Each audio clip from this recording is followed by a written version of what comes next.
What's going on, everybody? Today we're starting this video in my 2008 Honda Civic Si. If y'all watched yesterday's video, you already know what I did to the car, what I purchased. Y'all know that I've been working on it. I got my transmission rebuilt, got it fixed, and now I'm in the process of turboing my 2008 Honda Civic Si.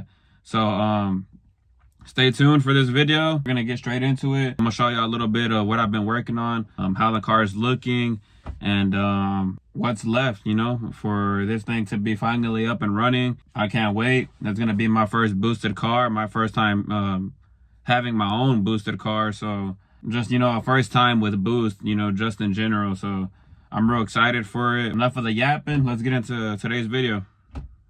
Since we're inside the car already, that's where I wanted to start. Don't mind this cardboard right there. I have it because it was raining, and in the front of my hood, I took all those plastics out so water can seep in and get in there. So that's the purpose of that cardboard, just to not get water in there on the turbo, you know, on the piping or in the throttle body. That's the purpose of that. I mean, as y'all can see, little red badge. We got a little double din radio, 6-speed.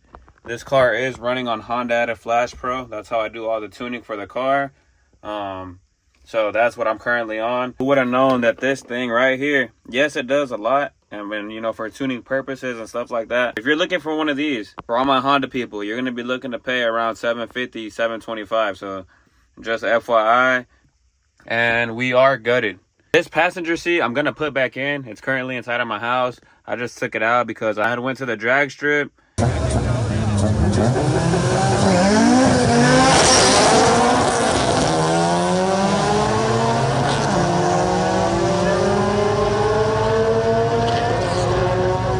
I raced the car one last time, it being on motor, trying to beat my personal best, which I did not do.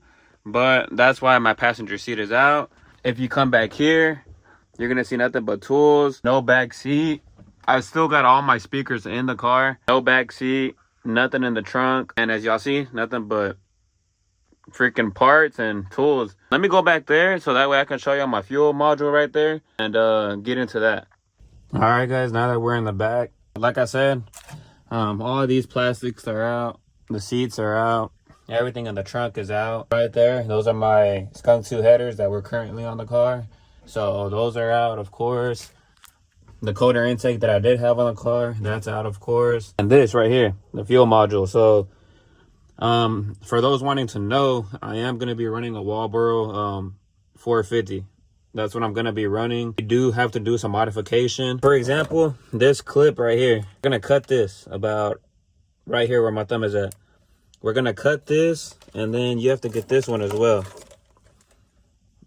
This black one and the blue one, you're also going to cut this clip off. You're going to cut these two blacks right here. The black and black. The smaller black is like, it's like some sort of ground. Those two are going to go to the black one on this one. And this blue one, you're going to connect it to this red one. And that's how you're going to connect your fuel pump. Mine is already in there. Y'all can see right there. The silver top piece. It's already in there. That's good to go. I'm going to flip this around. You will have to make a hole. Because with that fuel pump, as y'all can see right there, with that fuel pump being in there, you will not be able to get this lid back on there and get it to clip. So you do have to make a little hole, you know, just the right size for your fuel filter, that little neck that it has right there, just for it to poke out and for you to slide the fuel filter on. So you will have to do that. Another thing is, whenever you remove this lid right here, that little hole where your fuel pump sits, you're gonna have to drill that hole out a little bit in order to get that fuel pump to get in there. Because let me find my old one right here. This is my OEM fuel pump. It's way skinnier than the 450. So whenever you try to put it in there, it's not gonna go in there because the top of the 450, it's fatter. It's like super fat. So you just gotta drill it out a little bit in order to get that 450 to actually sit in there. And once you do that, I mean, you'll be good to go. It's real easy. Just drill out that hole. Just drill it out a little bit wider and then make a hole right here for the fuel filter, and you shouldn't have no problems. With that being said, this is done. As y'all can see, it's right here. Just gotta connect those wires, which I'm gonna do in another video. And just to answer this question, because I'm sure I'm gonna get it, I'm gonna be running 93. The car is still 93.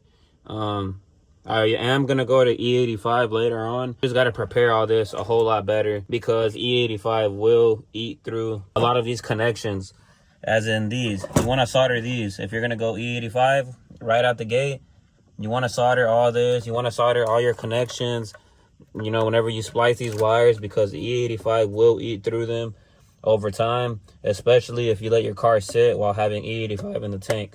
So that's another little fun fact for y'all. So y'all can get that done if y'all are considering going E85. But I'm gonna be on 93 for a while to still make power off 93. And yeah, we're just gonna send it. Okay, and this is what the car is looking like right now. This is a Rev 9 intercooler. The intercooler pipe kit you can get off DC5 Creations. They make them for 8th gen Civics. They will send you, as y'all can see right there, DC5 Creations. They'll send you all the pipes, all the clamps, and all the couplers. So take advantage of that, and it's not expensive at all.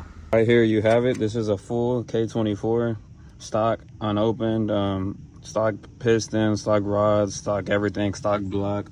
Here's the Rev 9 turbo manifold. Right there we have Summit Racing wastegate, so straight from Summit. It's the brand that they make. Max Speeding Rods Turbo. I'm pretty sure this is a 63 millimeter VS Racing blow-off valve. This, the wastegate, and the fuel pump I all picked up at Summit Racing, so y'all can get that there as well. This is how she sits. Not too much left, just running lines and rerouting some of these lines that run to the back, you know, heater core lines, coolant neck housing that sits right here. I mean, I am getting the aftermarket one that's gonna sit running straight forward. As y'all can see, the turbo is real close.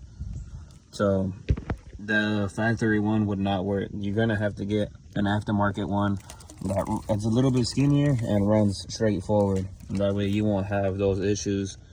And then also to clear the wastegate, as y'all can see, that's real close. So you're gonna want to go aftermarket because that's gonna hit. But this is how she sits right here.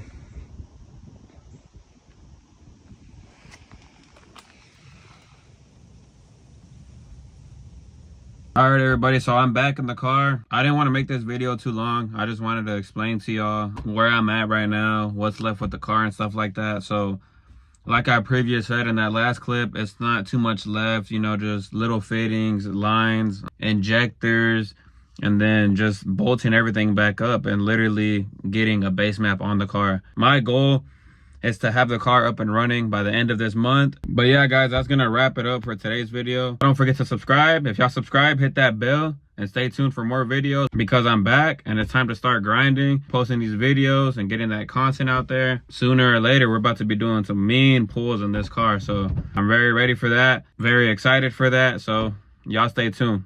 Peace.